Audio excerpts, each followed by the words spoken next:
வணக்கம். நம்ம தலையெழுத்த நம்மால மாத்த முடியுமா? இது பல வருஷமா நம்ம மனசுல ஓடிட்டே இருக்கிற ஒரு கேள்வி. ஆனா ஒரு பழங்கால ஓலைச்சுவடி இந்த கேள்விக்கு ரொம்பவே ஆச்சரியமான ஒரு பதில சொல்லுது. வாங்க அந்த ரகசியத்தை பத்தி பார்க்கலாம். இந்த கேள்வி நம்ம எல்லார் மனசுலயும் என்னைக்காவது ஒரு நாள் வந்திருக்கும் இல்லையா?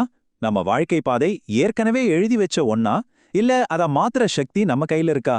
இந்த தேடல் தான் இன்னைக்கு நம்ம பார்க்க போற விஷயத்தோட மையம். இந்த பண்டைய உரை சும்மா எழுத்துக்கள் மட்டும் இல்ல, இது தன்னோட விதியே மாத்தணும்னு முயற்சி பண்ணவங்களோட கதை. அவங்க அதுக்காக கண்டுபிடிச்ச ஒரு சக்தி வாய்ந்த வழியையும் நமக்கு இது சொல்லுது.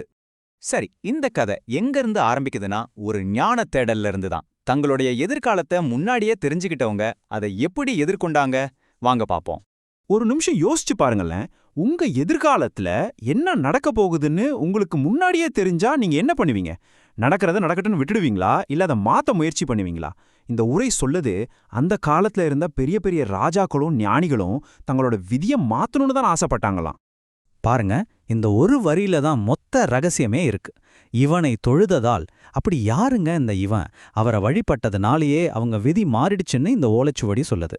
அப்ப அந்த சக்தி வாய்ந்த வழிபாட்டை எப்ப செஞ்சாங்க? அதுக்குன்னு ஸ்பெஷலா ஏதாவது ஒரு காலம் இருந்துச்சா? ஆமாங்க, இருந்துச்சு. அதுதான் சித்திரை மாசம். சித்திரை மாசம்னா நமக்கு தமிழ் வருஷப்பிறப்பு தான் ஞாபகத்துக்கு வரும். ஆனா இந்த உரைப்படி நம்ம விதிய கணக்கு வச்சிருக்கிற சித்திரகுப்தரை வழிபடுறதுக்கு ரொம்பவே உகந்த சக்தி வாய்ந்த ஒரு நேரமா அது இருந்திருக்கு. இதுல இருந்து என்ன தெரியுதுன்னா, சரியான நேரத்துல செய்யற ஒரு செயலுக்கு தனி சக்தி இருக்குன்னு தான்.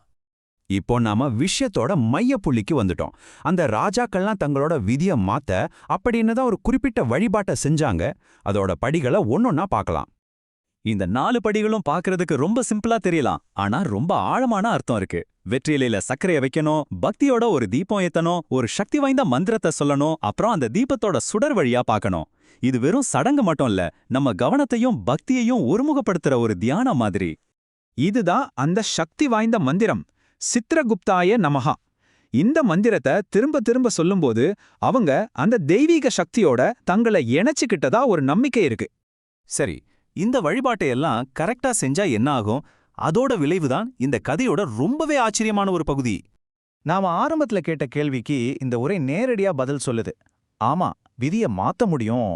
இந்த வழிபாட்டின் மூலமா பல ராஜாக்கள் தங்களோட பாதையை வெற்றிகரமா மாத்தி அமைச்சுக்கிட்டாங்கன்னு இது ரொம்ப உறுதியா சொல்லுது.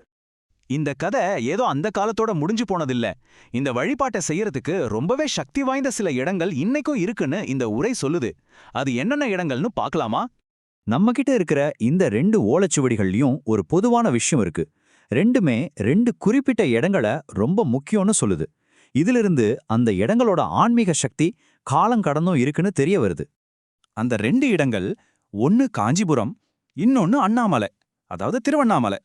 இந்த தலங்கள்ல சித்திரகுப்தருக்கான வழிபாடு ரொம்பவே சக்தி வாய்ந்ததுன்னு இந்த உரை சொல்லுது.